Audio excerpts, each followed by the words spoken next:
Ladies and gentlemen, please welcome to the stage co-founder, chairman, and CEO of Concordia, Matthew Swift, and chairman of the Coca-Cola Company and Concordia Leadership Council member, Muhtar Kent.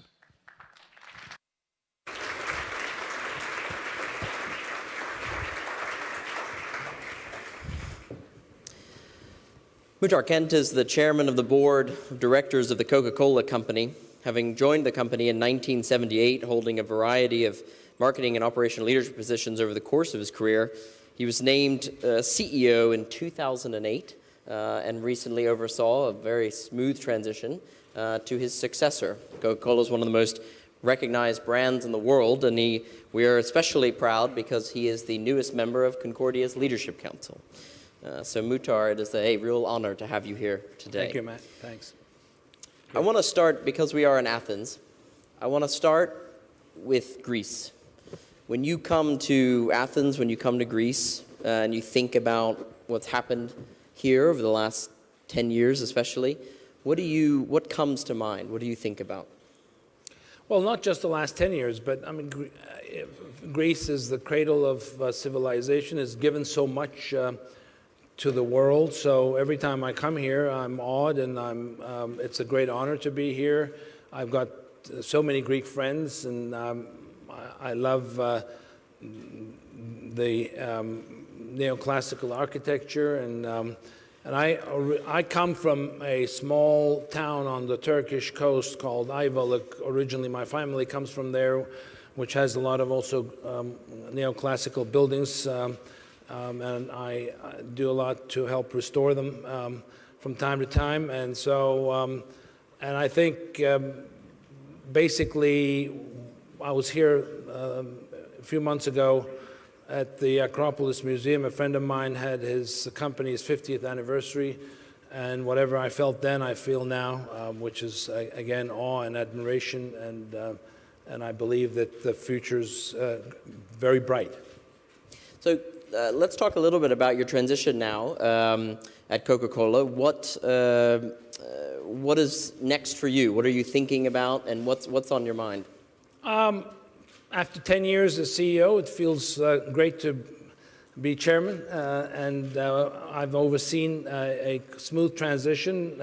I think the most important thing CEOs in large corporations, small corporations, medium-sized corporations can do, one of the most important things, responsibilities they have, is to have a smooth transition and who they leave behind. That's their legacy. The success of the company after them depends on their successor, and what you do is you work as hard as you can to leave a foundation that is stronger, better, more encompassing than what you found, and you transfer that to someone that you've groomed and trained and someone that you trust, and that's what's happened in the case of myself and James Quincy, our new CEO from Britain.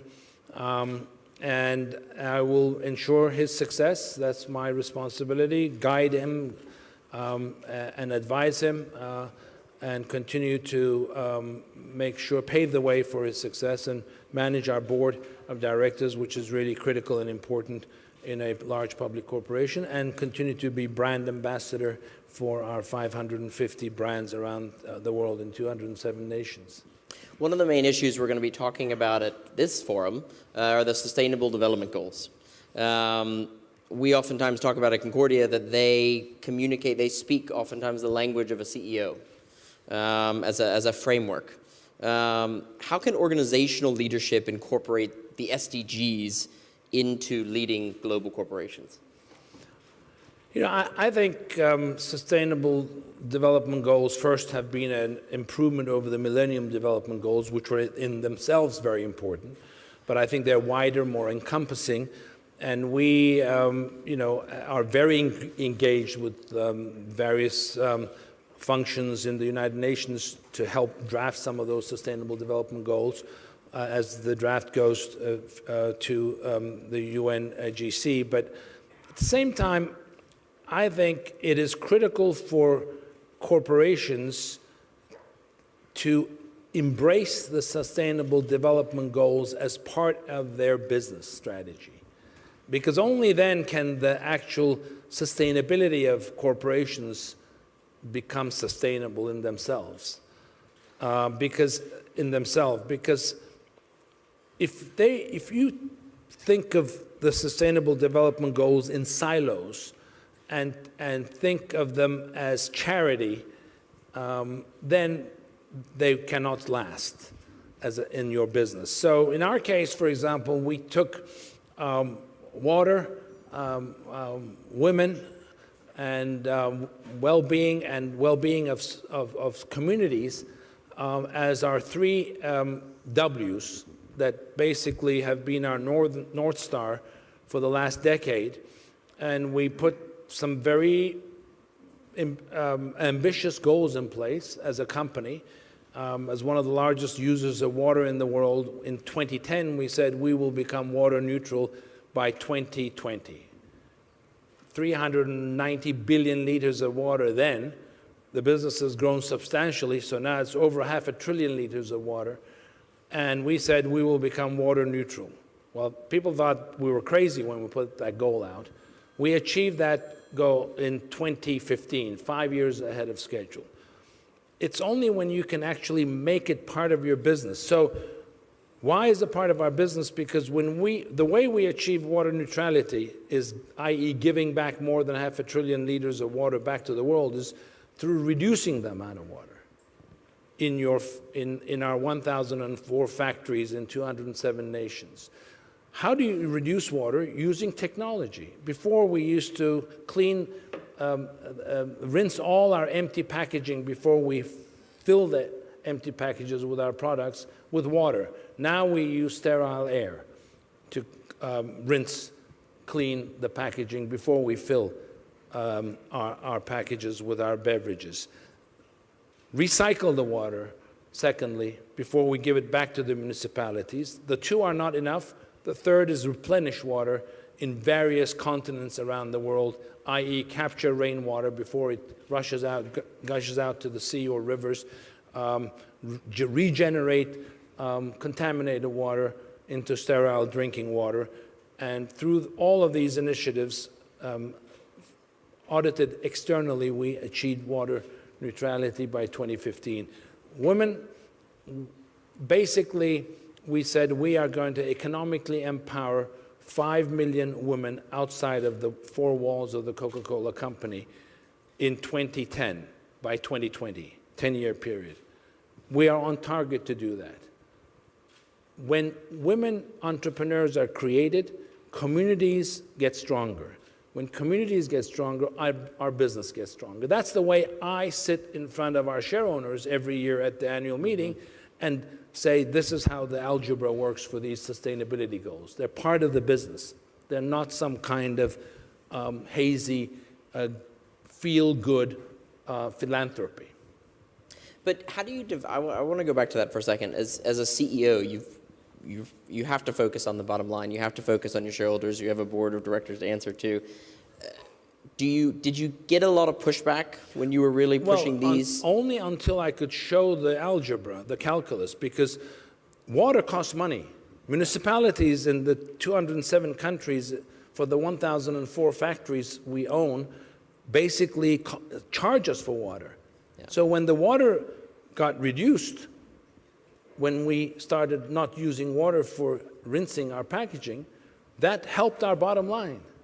Yeah. That was a direct help to the bottom line, but also that was a direct help to the planet. The two have to you have to find where the arrows meet for it to be sustainable. That's the most important. And again, the amount of water that we use in the world is 6 months of the needs of the city of Mexico City. Wow. So when you think about it in that perspective, what we're doing, when we put out this goal, it became an example to so many other businesses, so many other cities, that it can be done. Let's repair the pipes so that all the water doesn't escape instead of going into homes and businesses, escape into the ground, as is the case in some cities around the world. What's the most substantial difference, would you say? So just on that former point, respect for water is something that we all have to do a lot more work to create a better respect for water, because it's in many cases a quote-unquote a free resource. You go into a hotel, use the water, you don't have a separate bill for the water, or in your home you get a bill, but basically in terms of people don't think about there is an additional cost for water. It's there available. We don't have sufficient respect in the world for a resource like water. And it's going to be probably one of the most important areas that we will have to focus on. Talk about the difference between a CEO of a company like Coca-Cola today versus, say, 50 years ago. Well, huge. I mean, when you think about the disruptions, geopolitical disruptions in the world today, economic disruptions in the world today, societal tensions in the world today, communication in the world today. I think in 2008 was the year when the number of devices crossed the number of people in the world, connected devices. And today there's 26 billion in the connected devices in the world versus 8 billion people, or by 2020, so we're almost there. So when you think about that world and the world that we lived in 50 years ago, sea change. Sea change in terms of connectivity, sea change in terms of how a brand can be created yet destroyed within a second. You have to basically, essentially, manage, yes, upwards, manage sideways, manage downstream every single day. You have to elevate yourself to 40,000 feet and then come right down to 200 feet every single hour, every single day, for sure. That's the only way you can essentially be a successful CEO today. And you have to digitize, create information that you need to manage with. You can't manage with the same data and information that you did, that came on pieces of paper that you did even 10 years ago, even 5 years ago. Well, with that, what do things like social media mean for a brand that is as recognizable as Coca-Cola? Very simple. In the old days, the way it worked was you had a good product, you had a good distribution system, you made good ads, create pull, consumer pull. Yep. You had the great distribution system, and that's how it worked. One-way communication. You created positive consumer impressions with your advertising, and hope that basically that, and then once you were available in widely, as we have been, we are, we basically serve 24 million retailers once a week with the largest distribution system in the world, more vehicles than UPS and Federal Express put together, in red color. And essentially that was a model that worked. Today, consumers want a two-way communication, not a one-way communication. Today, you have to create positive consumer, not impressions, but expressions, that people talk positively about your brands, not you talk positively about your brands. Today, we're moving rapidly from what is called mass marketing to personalization. Just like this, personalization. That's what people want. They want to have things personalized for themselves. And so that's the world that we live in. That's what it is for brands. We need to ensure that we don't only make good products, we need to have these create two-way dialogue all the time with consumers all around the world in multiple languages, listen to what they're saying, be ahead of their demands, and they want everything now, consumers, millennials, and we have to make sure that we communicate to them on their own devices, not through TV anymore, but through social media, effectively. And at the same time, we need to make sure that the products we make not only satisfy their thirst, but also the character of the company that makes these 3,600 brands, products, 550 brands. It basically, the character of the company meets their expectations of what they want the company to stand for. Helping build communities, strong communities, helping generate, helping the planet in a positive way. That the 25 million trees that we have under plantation in the world, fruit trees that we have under plantation as the largest fruit juice company in the world, in citrus or stone fruit trees, peach, apricot, cherry, plum, all these pomegranate, all the trees have sustainable agriculture. And that, our 5x20 program, creating economic empowerment for women, many of these women are growers of mango trees in Haiti, or apple trees in parts of Africa and in even parts of Eastern Europe. They're women growers. They're part of our 5x20 program, and that they have sustainable, good agricultural practices, that we don't spend more water than needed on generating these all these fruit. That's what they want to see, and that's the language that they're expecting from us. I want to ask you a question in two parts. You were born in New York City, son of a diplomat. I'm not sure a lot of people here know that. You live in Atlanta, Georgia now. When you think about the United States, there's no question the middle class is shrinking. A lot has been changing in business and politics and governance and the nonprofit space, but there does seem to be a feeling among Americans that begin to question the American dream. How do you feel? Well, I mean, there are Europeans questioning the European dream. There are Indians questioning the Indian dream. And there are Chinese that are questioning the Chinese dream, for sure. When you had millions shift back to the little towns from where they came from the coast, because there's no more work for them, they're questioning the Chinese dream. I think everyone is questioning today in the world, rightly so. But I think we need to think of the glass half full. When I first started working, I got my job through a New York Times classified ad. No mobile phones in those days. In '78, I went down to Atlanta, interviewed, and spent my first year working on trucks in various parts of the United States, in Lubbock, Texas, in Needham, Massachusetts. And in those years, '78, '79 particularly, I think we were going through a similar stage. Everyone in America were scared to death. They were losing jobs.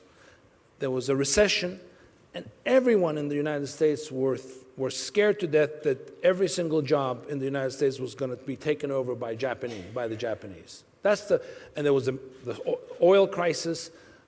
It was upheaval. A terrible sentiment was out there at that time. And look what happened today. And so you asked about the United States. I mean, I think this is we're going through a similar stage.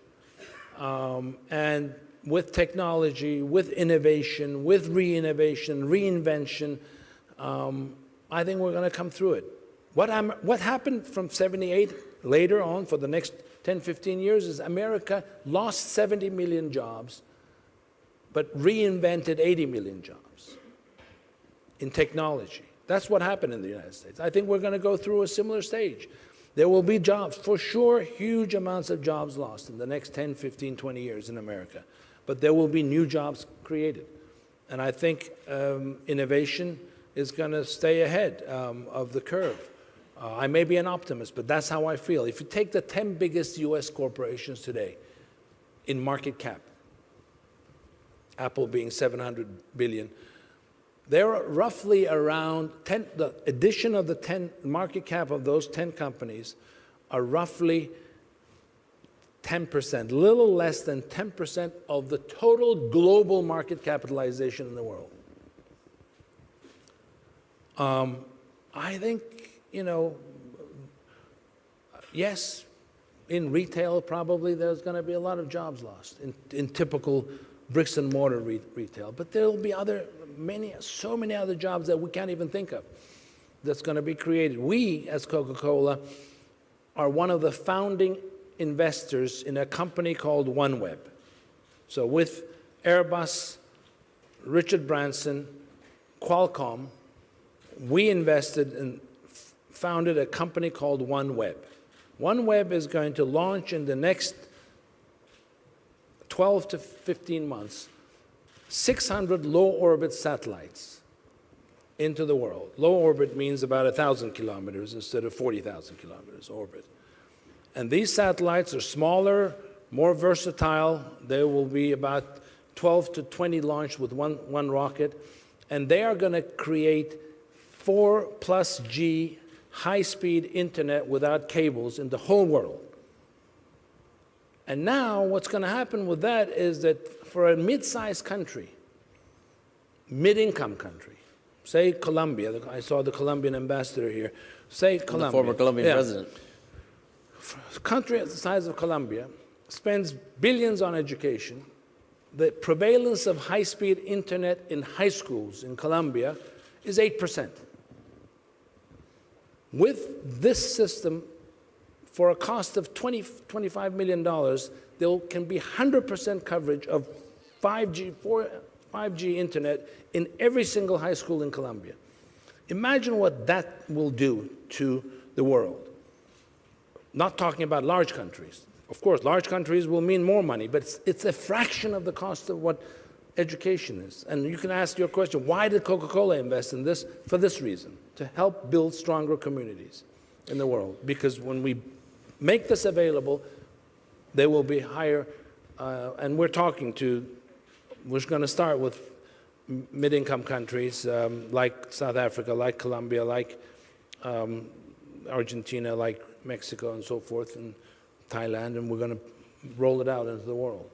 So I think I am an optimist. That's what I'm saying. I believe this stage, we will pass through this. And then there's a huge amount of distrust with business, large business, small business in the world. And I think in the end, we need to make sure that we can live up to the youth, these people that are coming up in high schools, give them the tools to participate in today's economy, to participate and create innovation. But you alluded to this, the private sector has to do more. Talk a little bit to the mindset of a CEO today, and what percentage of the time should that CEO be spending thinking about issues within the public policy space, thinking about society? First, I think CEOs today need to spend almost all of their time outside. The reason for that is because the best ideas are outside. For us, we have incubation centers in India, in Mexico, in China, in Israel, in various parts of the world, where ideas flourish through small little entrepreneurs, because if we bring those ideas in, they'll get trampled on in a big corporation. Let those ideas flourish, and then we bring them in and commercialize them once they're big enough. Like we made a bottle partially from plants for the first time in the beverage world. Most of our bottles today in the world are called plant bottle, made from waste, sugarcane molasses. And again, for businesses in the world today, if you can't convert waste to resource, you're not going to be sustainable and successful in the long run. That idea did not come from inside our company. That idea came from an incubation center in India, where sugarcane is grown a lot.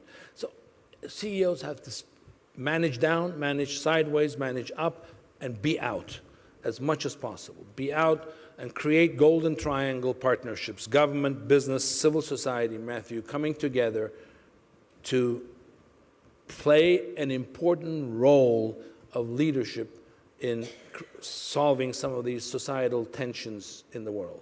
So you talked a little bit about, for instance, some of the things that you've done in Colombia. What role does the tool of public-private partnerships play in how you scale up your efforts at these places? Not the role, it's the only way forward. Whether you're going to deal with women empowerment, whether you're going to deal with water issues, planet, poverty, child education, youth unemployment. You know, we partner with cities to help, again, with various issues around youth unemployment, with refugees. You know, the peer program, PEIR now, we're helping with refugees that are not accompanied, young refugees in various parts in Greece and Italy. We partner with the Libra Corporation on that too. But again, Libra, power of partnerships. Cities, small cities, islands. You partner and you create something that's bigger than what you can do by yourself. Power of partnership. That's the future of the world. So when using that tool, though, when you're sitting across the table from a public sector leader, what's usually the biggest difference in the mindset? The mindset is time. You know, we in the business world want to do things faster. And I think, again, but you can't just say, oh, you know, the government doesn't act, so therefore I'm not going to do anything. Firstly, there's two subnational leadership today is where I think we business can partner with and do so much. What I mean by subnational is mayors and governors. They are like, in a way, like CEOs. They act fast. They rather than just talk, they can act. And so I think you know, there's so much potential for more partnership between business and subnational leadership in the world, and NGOs coming together. So a few years ago, I was at a meeting similar to this that happens generally in a small Swiss town. And there, you know, I was the head of the International Business Council of that organization at that time. And I was tired of every year getting together and starting from the same place, starting to talk again. And I said, for once, let's do something different. Let's bring in the top 20, 30 governors and mayors of the world into one room. Let's bring in another 30, 40, 50 CEOs. And let's bring in university chairs or presidents and other NGOs. And talk about what we can do collectively, but also commit to doing about youth unemployment. And so many ideas and so many programs came out of that. And then now every year, that same group gets together and doesn't only talk, and then we formed a Youth Unemployment Council that coordinates all this, and no longer do we have to get together and start from the same white page, but we start from where we left off.